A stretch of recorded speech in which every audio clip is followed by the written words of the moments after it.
Good evening, everybody. I'm finally back after a break of some 2 weeks or so, and I'd like to start by thanking everyone who was so kind and considerate in respect of me mentioning my mother having passed away in the last couple of weeks. Remarkably, she managed to avoid the current virus going around, and in fact even avoided it in hospital, but combination of breathing difficulties and ultimately kidney failure got her, and I did hesitate to bring that to what is after all a wargaming hobby community site, but quite frankly I've run out of a number of people in my neighbourhood to talk to such things, because most of the people that I knew have all gone. So I'm pretty much a lone wolf out here in North London, and I haven't put myself about to join clubs or anything. I've been quite happy to potter away at what I do, and yet, such was my state of mind. I thought I regard the people who I listen to on the wargaming community as friends. Although I've never met, I hope we will meet next year at Salute and a number of other events. But I do regard you as friends. I talk to you thus, and you very kindly respond in the same way when you watch my videos. So. I took a chance and mentioned it, and it was very gratifying to receive such support. Anyway, I shall move on. These are a selection of my Newline miniatures Jacobite range. I've done as opposed to my normal practice of putting out about 40 or 50 figures and keeping going until I finish, which is sometimes pretty daunting and a little bit distressing on occasions when I feel like giving up. I've followed what I believe is a kind of prevailing advice, which is to generally go with 8 to 10 figures, and even split that up between Jacobite and government forces. That way you never get really kind of cheesed off with one type or the other of painting. So I've been doing, as you can see here, I've done just a few drummers, a drummer and a standard. I'm still waiting for Maverick models to, they've promised a range of Jacobite Wars flags. I very much like their flags. They come in a kind of cloth, which is very pleasing. I mean, when you actually see it, it does look very, very realistic. I've done some of the Jacobites there. I'm pretty fond of the old kind of red beard, red hair. I very much associate that with the Scots. So when I was up there, I didn't see an awful lot of it, but back in the day, that seemed to be the prevailing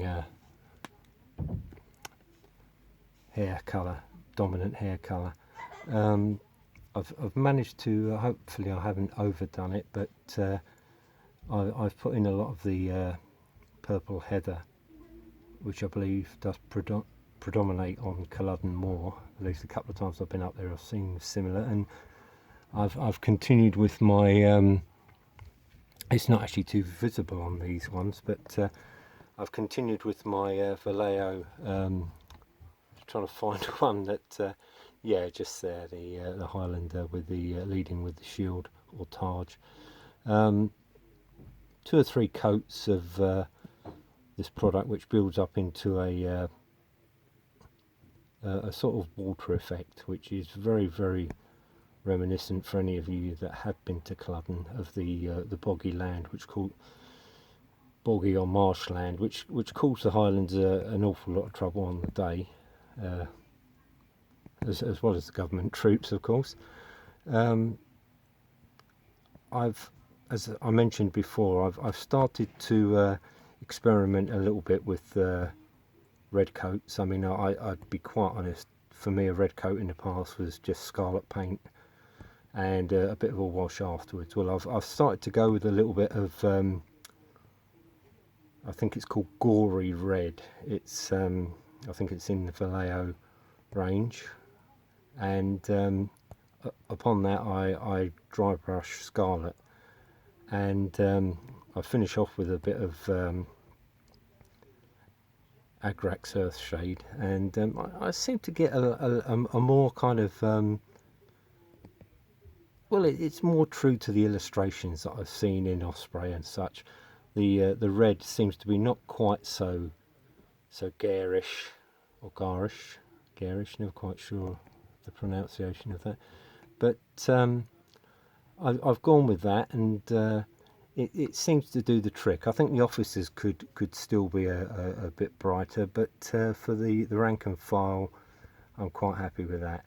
As I say, the tartans, I'm just mixing it up. I'm just going with increasing complexity until it looks right. I just keep putting lines on there, and there are no specific tartans. That didn't come until much later, but yeah, I'm quite happy with how they've turned out, and I shall continue with my little groups of 8 to 10, and hopefully get through them in that way. I've also got to do some of the Jacobite regular line infantry, like the French forces who came over, and some of the Scottish regiments. But for the time being, I'm carrying on with the tartans.